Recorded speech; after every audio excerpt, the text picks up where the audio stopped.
Hello friends, welcome to our channel. आज की video में हम सोशलिस्ट और कैपिटलिस्ट इकोनॉमी के बीच की डिफरेंस को समझेंगे। सोशलिस्ट और कैपिटलिस्ट इकोनॉमी क्या होती है उसके फुल एक्सप्लेनेशन की वीडियो की जो लिंक है वो नीचे डिस्क्रिप्शन में दे दी है मैंने, तो आप वहाँ से जाके इसे पूरी तरह से समझ सकते हैं। तो आइए अब हम इन दोनों के बीच जो डिफरेंसेस है उनको डिस्कस करते हैं। आपको एक टेबल दिख रही होगी जिसके एक भाग में कैपिटलिस्ट इकोनॉमी और दूसरे भाग में सोशलिस्ट इकोनॉमी के फीचर्स दे रखे हैं। तो अब हम इन्हें वन बाय वन समझते हैं। फर्स्ट पॉइंट है, capitalism is an economy system where means of production are owned by private individual और एंटिटीज।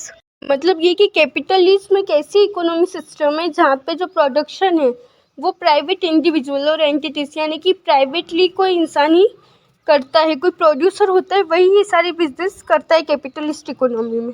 सोशलिस्ट इकोनॉमी में दे रखा है, socialism is an economic system based on public ownership of the means of production. मतलब ये कि socialism एक ऐसी इकोनॉमिक सिस्टम है जो कि पब्लिक पे बेस्ड होती है। उसका जो प्रोडक्शन होता है, जो चीज़ें होती है, वो सारी चीज़ें पब्लिक के लिए होती है। मतलब जो भी चीज़ें होती है वो पब्लिक के लिए होती है, पब्लिक के फ़ायदे के लिए होती है। उनकी नीड्स, उनकी वांट्स को जानते हुए सभी लोगों को सेटिस्फाई करने के हिसाब से इसके अंदर काम किया जाता है। आसान भाषा में समझे तो मान लीजिए कि आपने कपड़ों की कोई दुकान खोली।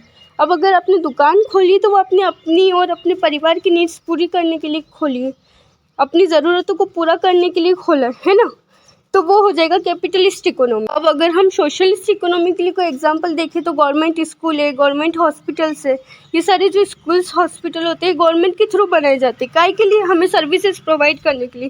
कहने का मतलब यही है कि कैपिटलिस्ट इकोनॉमी जो होती है वो अपने खुद के लिए होती है, खुद के फ़ायदे के लिए होती है, खुद के पैसे कमाने के लिए होती है, खुद के प्रॉफिट के लिए होती है। लेकिन सोशलिस्ट इकोनॉमी जो होती है वो गवर्नमेंट के थ्रू होती है और सोशलिस्ट इकोनॉमी पब्लिक के लिए होती है, पब्लिक के फ़ायदे के लिए, उनकी ज़रूरतों को पूरी करने के लिए होती है। सेकेंड पॉइंट है, means of production are owned by private individual and entities.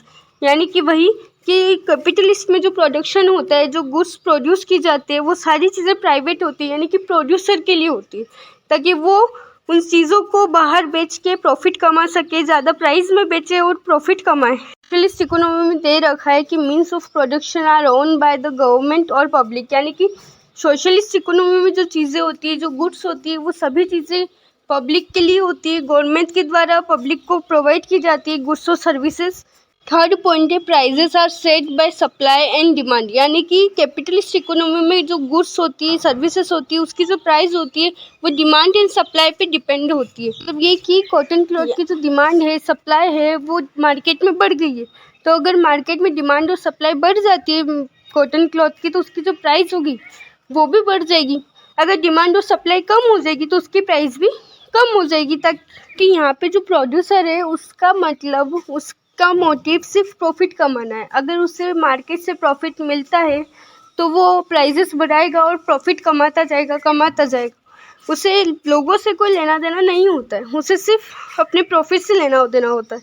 इसीलिए अगर डिमांड बढ़ती है तो उसकी प्राइस वो और बढ़ा देता है, क्योंकि डिमांड ऑलरेडी बढ़ गई है तो लोग तो उसे खरीदेगी, तो उसे और भी ज़्यादा प्रॉफिट होगा। सोशलिस्ट इकोनॉमी में दे रखा है, prices are set by the government. यानी कि यहाँ पे जो प्राइजेस सेट होती है, डिसाइड होती है, वो गवर्नमेंट के द्वारा डिसाइड होती है, क्योंकि ये तो पब्लिक के लिए, सोशल वेलफेयर के लिए, इसलिए यहाँ पे प्राइजेस भी गवर्नमेंट ही डिसाइड करती है। फोर्थ पॉइंट है, income is set by free market forces. यानी कि कैपिटलिस्ट इकोनॉमी में इनकम जो होती है लोगों की, वो भी मार्केट फोर्सेस पे ही डिपेंड करती है, क्योंकि प्रोड्यूसर को जितना प्रॉफिट होगा वो उस हिसाब से ही अपने वर्कर्स को पैसे देगा। सोशलिस्ट इकोनॉमी में दे रखा है, income is equally distributed among. यानी कि सोशलिस्ट इकोनॉमी में जितने भी वर्कर्स काम करते हैं, जितने भी लोग काम करते हैं, उन सभी को इक्वली इनकम प्रोवाइड की जाती है, इक्वली पैसे दिए जाते हैं, क्योंकि ये तो सोशल वेलफेयर के लिए है, पब्लिक वेलफेयर के लिए, इसलिए इसमें इनकम इक्वली डिस्ट्रीब्यूट होती है लोगों में।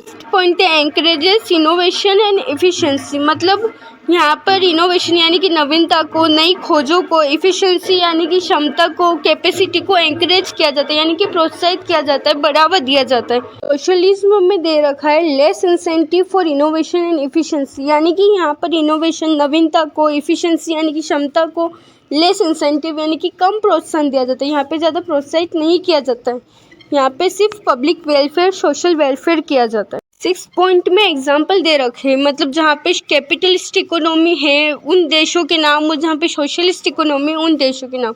तो सबसे पहले कैपिटलिस्ट इकोनॉमी देखें तो the United State, Japan, Germany, Hong, इन जगहों पे कैपिटलिस्ट इकोनॉमी है। और socialist economy North Korea, Mexico, Sudan और वेनेजुएला। यही थे आपके सोशलिस्ट और कैपिटलिस्ट इकोनॉमी के बीच के कुछ मेन डिफरेंसेस। आई होप कि आपको बहुत अच्छे से ये वीडियो समझ में आया होगा।